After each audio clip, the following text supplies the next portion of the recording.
On the first day of Christmas, Bubble and Squeak gave to me a Tim Holtz glass media mat. On the second day of Christmas, Bubble and Squeak gave to me Brutus Monroe white and black foam tape. On the third day of Christmas, Bubble and Squeak gave to me 3 of the pin blades. On the fourth day of Christmas, Bubble and Squeak gave to me a 4-pack of sticky tape.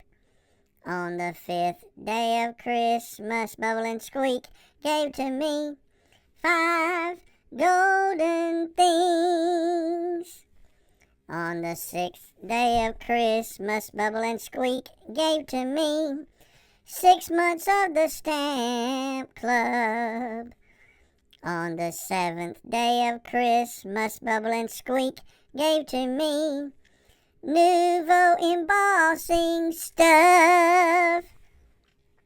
On the 8th day of Christmas, Bubble and Squeak gave to me 2 4-packs of sequins and confetti.